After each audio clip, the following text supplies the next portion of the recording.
Well, hello there and welcome to the channel, and in this video we're going to be doing our June exotic garden tour. And I love June because really it's the first month of the year when you start to see things happening in an exotic garden. So what we're going to do, we're going to have a look around. I'll show you what's going on, and if you want to say anything you can do so, just put that in the comment section. So let's make a start of it. Well, this is the new courtyard area that we've been working on this spring. It's not finished yet because we've still got to get all the paving done, which may happen at the end of this year. Most things are looking good. This is a strelitzia. This has been hardened up and is now outside. That'll stay here for the rest of the year. And this citrus. This is citrus maya. It's got loads of new growth on it, but as yet, no flower bud. This Actinidium alloides is doing very well. Now I do love the white tips you get on the end of these sort of like spear-shaped leaves. And now it's June. These tendrils are all starting to move quite nicely along my my tension wires. We've been doing a lot of repotting so far this year, and one of the examples is this lovely cactus here. But I tell you what, I'll put that in there, and it does look like it's a bit off the wonk, so I might need to just quickly squish down on that side and straighten it up a wee bit. Lorna's potarium is looking a bit more interesting, filling up. I think we need to get a bit of a flower colour in there. There's only foliage in I think there's like one flower on that strawberry plant that she's put in there. But on the whole, for June, I think that looks pretty good. And originally I was going to have all the same pot colour, but I think the mix of colours actually makes it a little bit more exotic. Hardy banana here, that's Musa Basju, otherwise known as the Japanese banana. That's doing quite well, but obviously not as well as the main one in the garden. Look at the size of that monkey. Now you'd have thought being June we'd have finished faffing around, moving plants around and buying new stock, but unfortunately we are still buying as many plants as we were and filling up more gaps as we go. Let me show you quickly. Found some canna lilies that were in heavy shade, so we've been lifting them up and put them around in a sunnier position. We're trying to disturb the root balls as best as we can, but if we leave them where they are, they really aren't going to perform. Hosta's looking fantastic. You see these leaves? That is bigger than my own flipping head. Look at the size of it. We put this alocasia out about a month or so ago because it was mild overnight, but it has been struggling. But you know what? Check down here. I've got a new leaf coming up, so I'm hoping that this is going to start really producing and romping away now that the sun is starting to get here. Got a bit of space under here where I've been moving some bits. There was an old Xanthodecia here, an arum lily. Again, I moved that to get that into more place in the borders. But before we bring over the hostas that we had in the display at the front and try and bring a bit of colour, some light colour into these heavily shaded areas. We've got another one here. There's a purple Lysomachia here. So again, full sun semi-shade, so I'm going to put that here, try and bounce these dark colours off these light colours, especially off this wonderful Fatsia spider's web. Now the foliage on this Daisy cactus Acamenii is almost always completely ripped apart by slugs and snags, and with my very best efforts I'm never able to stop them really ripping it apart. But good news, now it's June, and every June we get these flower buds starting to open up. Now it's still going to be a couple more weeks, but when I've got a lot on here, look at that, I've got a lot of these on there. They only last 2 or 3 days max, but once these are out, this is going to be an absolute spectacular display. So I'm looking forward to that. So this whole area, this is the shady border. I mean, look at that, the tree fern's looking very well. Can I just say, if you feed it enough, water it enough, there's massive fronds coming out, and always maintain a really good thick trunk at the back. That's not what I want to talk about.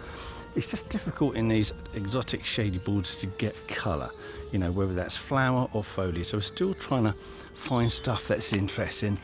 You know, we've always got the dependable coleus, although the slugs, they do like that one too. But you know, this is something a bit unusual. This is the false spirea or Sorbaria sorbifolia. So cool. I don't know why it's called false spirea, and then it's called Sorbaria sorbifolia. You know, it screams out that this looks like a sorbus. Let me quickly show you a sorbus. This is Sorbus area, the very plant that the Sorbaria is named after, and you know, you can see that it looks very similar. So I give it the common name of false spirea. What's wrong with these people? Ah, lovely sheep.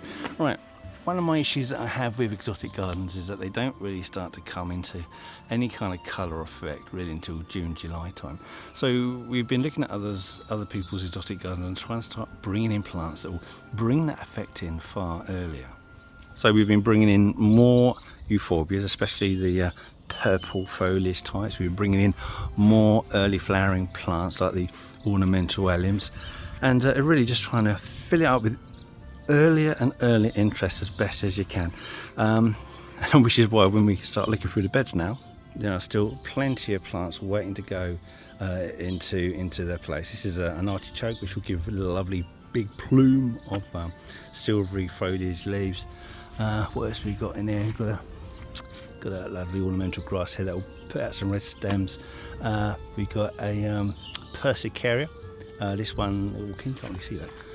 This one is red dragon, which doesn't look much now, but once that's established, will give a really early display of almost crimsony red foliage. I mentioned the Xanthodecia earlier. We've split the big one that we had under the tree fern into about 3 separate plants, and we've moved them around the garden as well, rather than just have the one decent display. In the shade, they put out foliage, but they really don't want to flower. But as you can see here, even though this was only put here about a week or so ago, it's already putting out a flower, which I'm quite surprised at. But the only way you can sort of get it to transplant well while it's hot in the summer is to dig a big root ball. Don't disturb the root ball, don't break it apart, and just lift it intact as best you can into its final place. So this will be its final place here.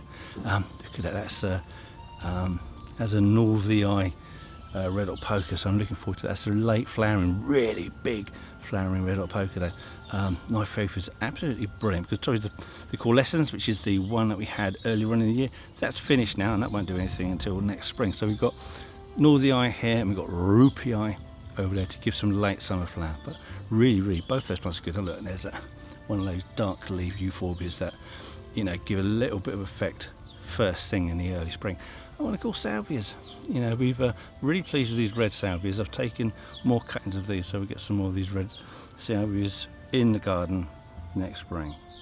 Okay, if you watched some of our earlier videos, we've got a bottle brush here that we planted up, and I said in the video that probably won't flower this year, but if you look just here, we've got one stem with some bud on it, so we will get some flowers this year, and I really wasn't expecting that, and it's really picked up quite well.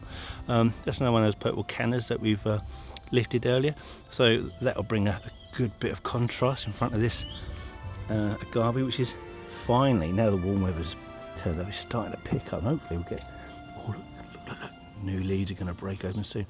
And in there, look, again we've got movement. This is the Rothschild's climbing lily, the Gloriosa, what is it? What's that bloody thing called? Gloriosa superba, or Rothschildiana. Now that's not Rothschild's, that's just Gloriosa superba. But last year when we emptied the pot out of all of its tubers, we've actually had enough tubers to fit in 2 pots, so we're going to have a double display this year. So I'm looking forward to that. See that there? That's an Echium seedling. We've got a lot of Echium seedlings coming through again, even though we didn't have a flowering spike last year. And now look over here. We've got some calla lilies. Now these are a hybrid. Now everyone says, you read the books, that these aren't hardy. Now we planted these in 2 years ago, and 2 years ago temperatures went down to -8, -9, and this year went down to -4, -5, and it didn't stop raining yet. There you go, still coming through. So they're as hardy as they need to be. And I've just got a little pineapple lily, nice purple one. But again, trying to get these colour combinations, you know, to create interest and drama in the exotic garden before all the flowering starts. So we are back under the apple tree, which is what I like to use to harden off my plants. And even though it's June now, we are still bringing plants out to harden off. So this is a poorly looking Echeveria that I found under a massive weed in the greenhouse, so that had to come out, otherwise that would be on its last days. It was half rotten, but they're pretty tough, so I'm hoping this will come through. A couple of dahlias, that's a white flowered, I saw a white pinky tinge, but don't see this one very often, and this was knackered last year, so I lifted it on, put it in the glass house, and it has come back, so that will go back out in the garden. And that there's the Bishop of Llandaff, which is a lovely plant, and of course once they get in the sun, this foliage will go almost black. So again, another fantastic contrasting plant for the borders, and the flowers. I mean, that is crimson red. That is superb. I say, and white really shines, especially at night. Sorry about the interruption. I just wanted to say that if you are enjoying this video or just find the information in it useful, then consider pressing the like button. It helps our channel more than you will know, and it helps other people who are looking for this information to find it far easier. Anyway, if you want to support this channel, then you can do, just press the subscribe button. That is absolutely free. And if you want to be notified of whenever we release a new video, click on that notification bell. Anyway, I'll let old Boilbat carry on.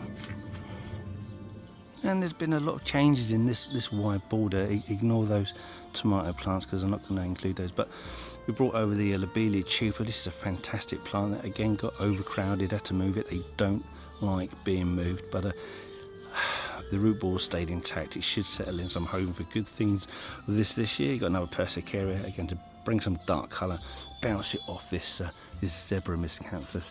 And good news, the old tree dahlias have come through really well, so these should do fantastic to give a great display. Now we've got another tree dahlia here, and look, more calla lilies that show just how rock solid these are. But the real interesting plant in this border is this Musella lasiocarpa. Now we planted this 2 years ago, and when we got that really cold winter, this whole stem was died a death. And what we did, we got a little bit of growth like this come the spring, which is no good. Last year we protected it a lot more, and we've kept the main stem. It's starting to shoot out new leaves. We have got this new growth, so I'm really pleased with that. That won't flower really for another couple of years. Fingers crossed it does flower, because it is amazing. And the salvias, yeah, the salvias are all coming through, so I'm really pleased with that border too. And look at that Crocosmia, that'll be in flower soon. I'm looking forward to that. There you go, look at that Bolivian forest cactus in flower. Really pleased with this. It's put on some really good length this year, and really by the end of this year this should be absolutely amazing. There you go, I swear that's put on some more length in the last week. So there you have it. That's what the garden is looking like this June. It's still behind because of all the rain we had. It's waterlogged the soil. A lot of plants have come through, like the alliums. They haven't done a good display this year as they have last year. And also it's been very cold at night for a long time. So as far as I would say, we are quite delayed, probably by about 2-3 weeks this year compared to the previous year. You know, and if you've got a similar sort of experience, then stick that in the comments. I'd be interested to find out how your gardens are going too, to make a comparison. Anyway, thanks for watching. I'll see you in the next video. Thank you. Bye bye. Well, if you enjoyed that, we've got plenty more videos for you to look at. Just have a quick search into our video library. Otherwise, you can check on this one here. And if that's not your cup of tea, try that one there. Enjoy these while I've still got the energy to do them.